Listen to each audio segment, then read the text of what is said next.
agar kita bisa berbagi badai pikir yang kita punya soal sesuatu yang berhubungan dengan apa yang menjadi kenikmatan kita. Betul. Satu, kalau misalnya pemerintah membuat saluran di mana aspirasi para penikmat rokok legal itu dibuat, podcast ini butuh nggak? Enggak. Itu Nggak perlu. titik poinnya. Artinya perlu. apa? Komunikasinya harus berjalan antara kita konsumen, ya toh, itu didengar juga suaranya. Yang lucu begini, ketika peraturan dibuat, kita tidak dilibatkan. Kita objek loh Pak. Saya berpikir bahwa ada menteri eselon 1, eselon 2 yang dia bisa meraih duduk di sana dari hasil ibunya yang seorang penggulung rokok atau bapaknya hasil keringatnya sebagai petani tembakau, itu bisa mendudukan mereka ke arah situ. Artinya ada kepentingan. Iya, kepentingan, tapi bukan sekedar kepentingan Menteri Kesehatan. Ada Menteri Perindustrian, mestinya diajak. Iya. Menurut Nirgan kira-kira, menurut itu diajak atau enggak? Nah ini ada nih, lucu juga. Jadi dari kementerian mana ya, aku lupa. Pokoknya dia tuh menyampaikan. Jadi intinya stakeholder yang setara dengan mereka, Kementerian Kesehatan. Ini kayak Kementerian Perindustrian, Perdagangan. Ini nggak tahu tentang ini kan. Ini stand up komedi model apa lagi? Iya. Ini benar-benar negara autopilot ini. Masing-masing menteri punya negara sendiri. Iya. Jadi bukan presiden lagi yang berkuasa, tapi menteri. Jadi begini Pak Kece, jadi semakin mengerucut loh Indonesia sedang tidak baik-baik saja. Tapi begini Pak Kece, kami penikmat rokok legal merasa ini pasti baik-baik saja. Saya yakin Kementerian Kesehatan itu bisa membenahi bagaimana cara aturan. Ini kan baru rancangan, Iya. oke? Tapi ingat, ketika orang sudah merancang, itu harusnya berpikir 4-5 kali apakah rancangan ini masuk akal Sudah atau layak diterima atau ke belum. publik atau Ya. tidak. Lewat jalan mana salurannya? Hearing. Public hearing Ya. ya. Public hearing. Nah, siapa yang mau didengar?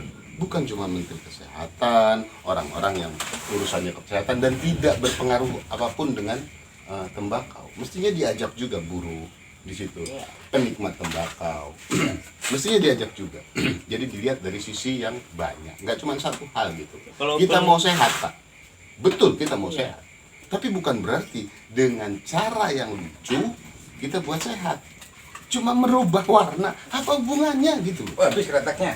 Kritiknya habis. Saya ambilkan ya kretek lagi. Oke. Dilanjutkan aja, ngobrol dulu. Sama yang itu Pak Keceng, harus yang legal. Kalau Legal. tidak legal, ingat kita perokok bermartabat. Kedehuri, Ya. tidak ada satupun rokok yang dijual itu ilegal. Mantap banget Pak Keceng. Semua bercukai. Betul.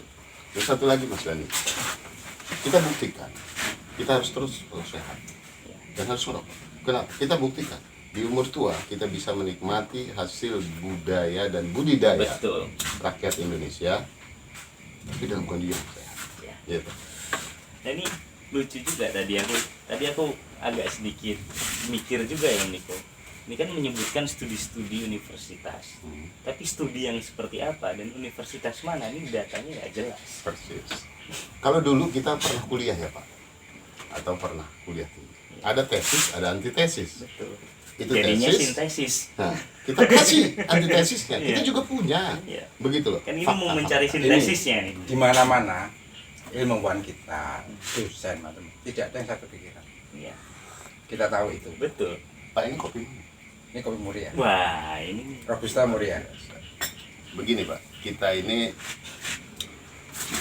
makhluk Tuhan yang diciptakan di Indonesia, darah Indonesia. Kita menikmati kopi Indonesia. Kenapa?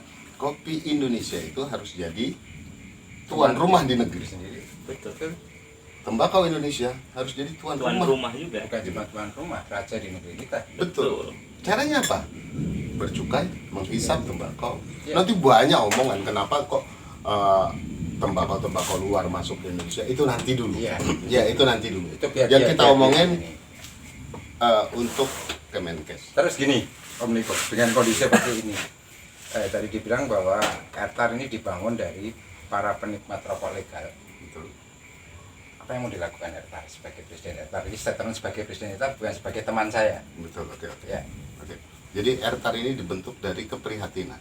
Kita itu sebagai objek. baik dari sisi negatif atau sisi positif, objek untuk diambil cukainya, diambil dananya lewat cukai yang legal segala macam, atau yang negatif, sapi perahan. Objek hujatan. Objek kejahatan. Iya. Nah, ketika kita diperah pun dimaki-maki, gitu kan jadi aneh. Ketika ini ada sapi perah, ya toh, susunya kamu harus banyak. Tapi begitu selesai memerah, dimaki-maki, dasar sapi nggak bener segala macam. Tapi kan dia untung. Ya itu, Iya. Ayam yang bertelur, sapi yang untung. sapi yang nah, kondisi seperti ini, Ertar ini ingin memperjuangkan hak kita sebagai penikmat tembakau. Ingat, Ertar tidak menciptakan perokok baru.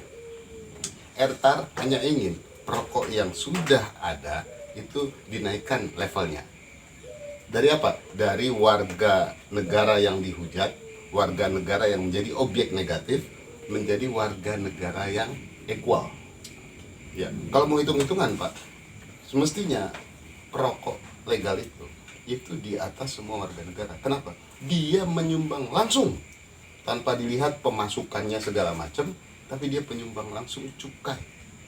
Ya tuh?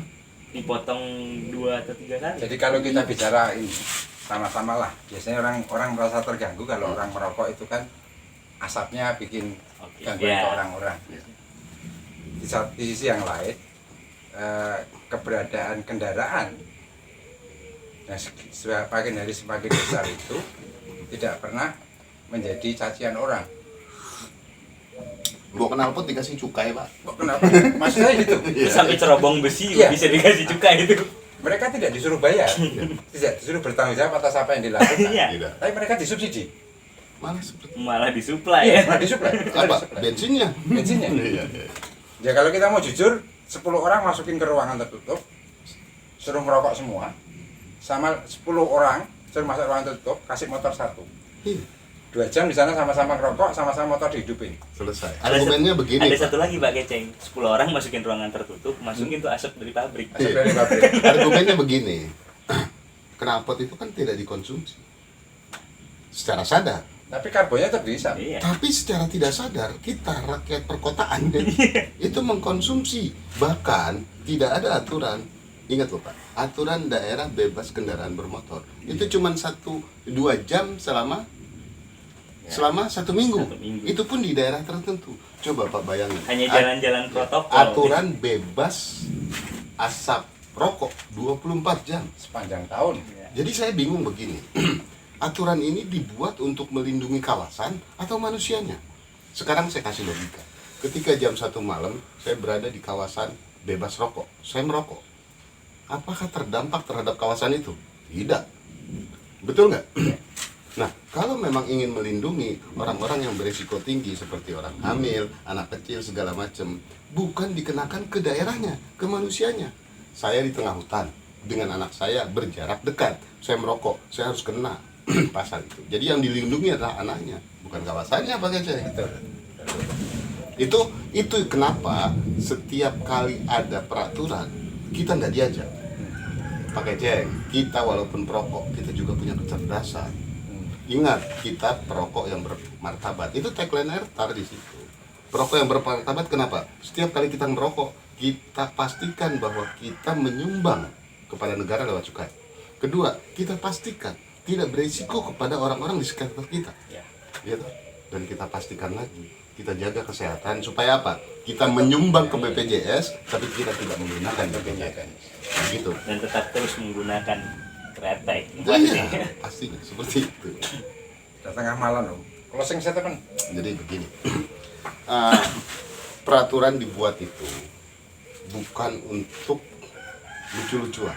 Peraturan dibuat untuk membatasi kemerdekaan seseorang yang nanti akan mengganggu kemerdekaan orang lain. Ketika ini dibuat, bungkus rokok dibuat, tidak mengganggu apapun, tapi justru tidak masuk ke titik poinnya. Titik poinnya apa?